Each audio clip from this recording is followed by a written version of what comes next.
Hello everybody, today I'm going to teach you about basics about IR spectroscopy. So IR spectroscopy, we'll begin with it. IR spectroscopy की full form होती है infrared spectroscopy. Infrared spectroscopy, okay? So this is IR spectroscopy, which is also known as vibrational spectroscopy.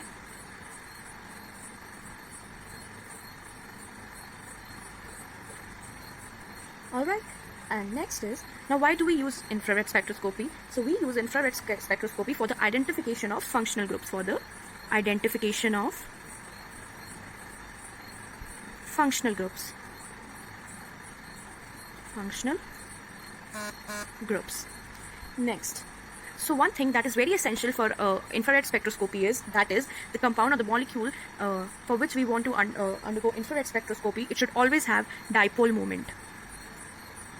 This is very essential for infrared spectroscopy. Alright, so now I will just give you an example of how IR spectra is depicted. So let me just tell you like this. Take a box, and now इस तरफ we take intensity, या फिर transmittance,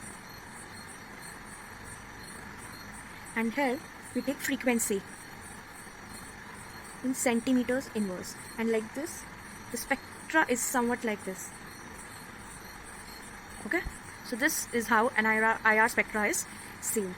Now one thing that you would have noticed, that why am I taking frequency in centimeters inverse? Because as we know, frequency is mostly measured in hertz or in second inverse. So why are we taking this in centimeters inverse? So I'll tell you why. We know that E is equal to h nu and nu is equal to c over lambda. So we know that will be hc over lambda. So now from this we can take out that E is directly proportional to nu, is inversely proportional to 1 over lambda. So now we know that nu bar is equal to 1 over lambda. This is wave number, okay? This is wave number, nu bar.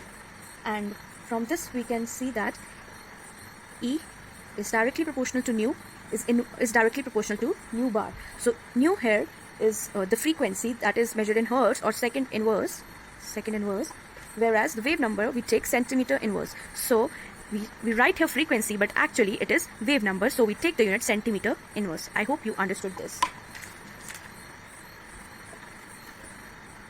Now obviously the radiations used in infrared spectroscopy are the infrared radiations. And what is the wavelength of infrared radiations? So the wavelength of infrared radiations is 2.5 micrometers to 25 micrometers.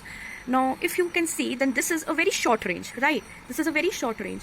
So because of being very narrow or short range, what happens is there is overlapping of peaks.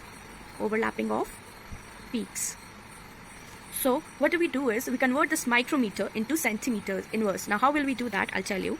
We know that nu bar is equal to 1 over lambda, which will equal to 2.5 micrometers. First we will change this.